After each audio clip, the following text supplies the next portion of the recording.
After Rhine Falls, we head towards Germany. We go to Titisee. That's about 1 hour 30 minutes from Rhine Falls. We spend about 1 hour 30 minutes in Titisee. We'll be including the demonstration of the cuckoo clock. If you want to buy, you can buy cuckoo clock from there. And post that, we head towards Freiburg. Freiburg takes about 30 to 45 minutes from Titisee. You can do a little bit shopping in Freiburg depending on what shops are open today because it's Sunday. And then we come back to Zurich, we have dinner and then go back to the hotel. Do you all have your passports? Yes. For shopping and sightseeing. I can give you proper dinner. At 12:45, the bus leaves from the parking and we're heading towards Titisee. So we're approaching the Rhine Falls on your left hand side now. Please keep your cameras ready. So that's the Rhine Falls on your left hand side. That's the largest plain waterfall in Europe with a height of 23 meters and it discharges about 600,000 liters of water per second. If you want to do the boat ride, you may do the boat ride as well. But we'll meet back at the same place in the parking not later than 2:45. Exactly about 1 hour and 15 minutes.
Drive a little bit down the Rhine River and at the end you'll see the Rhine Falls. The Rhine Falls, the largest waterfall from Europe, 150 meters wide and 23 meters high. Flow rate today, 360 square meters per second.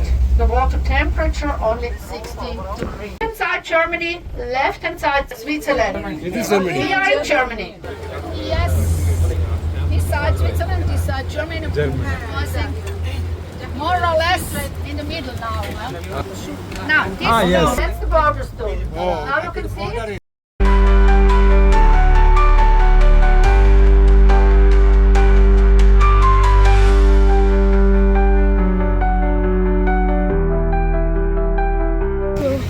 Open the roof again so you can see much more at the Rhine Falls. Can you help me again? Sure. Can you help it? Hold it please. I have to fix it now. The deep in the pool is about 13 meters.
So we're almost there in the town of Titisee. So this town got its name because of the Roman Emperor Titisee in German means a lake. So he used to come here for fishing and he claimed this lake as his own.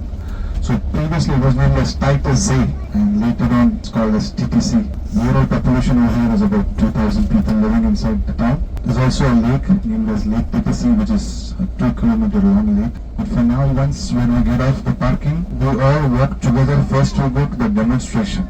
And we had a reservation at 4 p.m. actually, but we're half an hour late. So let's all walk together. Let's go towards the demonstration place. After that, if you want to buy, you can buy it from there. And then we come back to the bus, take some pictures and come back to the bus. The bus leaves from here at 5:45, not later than that. So we have 1 hour and 10 minutes. 5:45 back to the same place where the bus dropped us, and then we head towards Freiburg. That will take us about 40 minutes from here. And then we spend about 45 minutes to an hour in Freiburg, and then we drive back to Zurich, which is going to take us about 2 hours. So please be on time. 5:45 we'll leave from here and head towards Freiburg.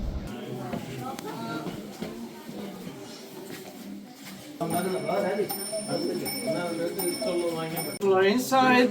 Come everybody closer. Don't be afraid. I'm not biting. How are you?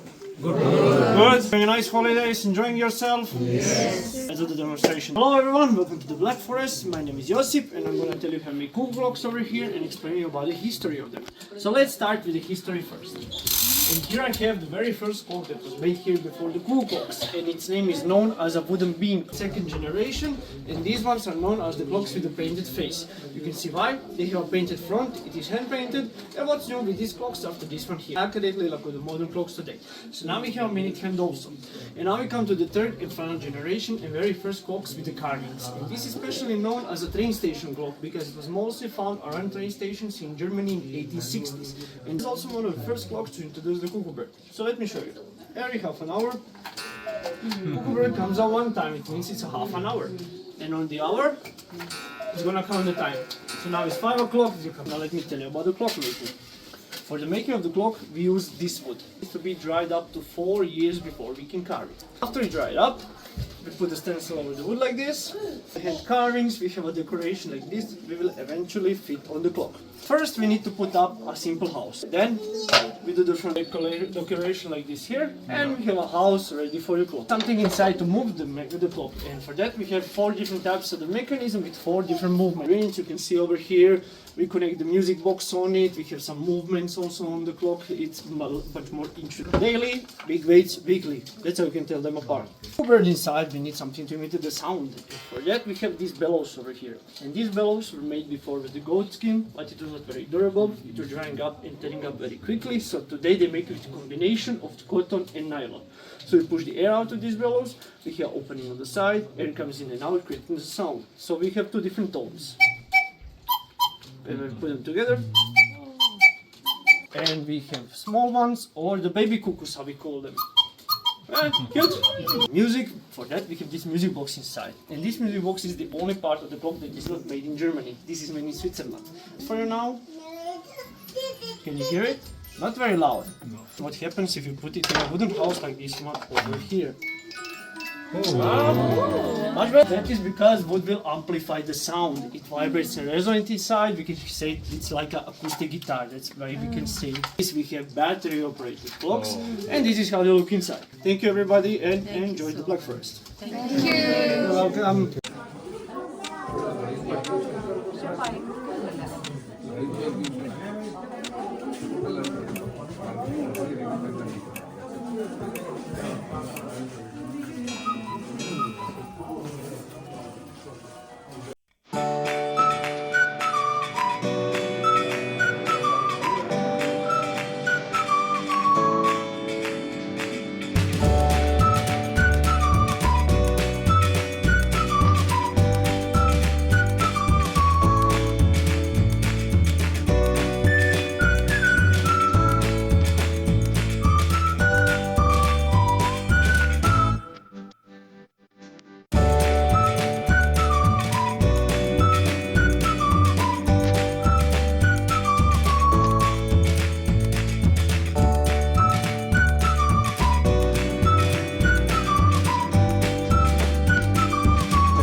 town is quite famous for universities. So one of the major universities over here is Albert Ludwig University. It's the southwest of Germany. This is also the warmest city in Germany. So when you're walking into the old town, you'll see small canal type things and there's water flowing. It's known as Bachle, B-A-C-H-L-E. It's known as Bachle. It's in order to keep the city cool, the water keeps on flowing. The locals over here, they have a different belief. They say if a tourist accidentally steps into the canal, that's Bachle, accidentally, you marry someone from Freiburg. The person is already married, still accidentally stepping out. Well, everybody's fresh, to step into the Bachle. The major attraction over here is the Freiburg Cathedral, built in the 13th century, a tower height of 130 meters, 130 meters. It's a Gothic style cathedral. So we just make a photo stop here. We stop here just for 30 minutes. And 7 o'clock we start with our journey back to Zurich. It's going to take us about 2 hours. So please, I request you to maintain the timings. We should leave from this place at 7 because we also have to stop by the border for the tax forms. And we have to finish by 10. So that's the Freiburg Cathedral on the left hand side.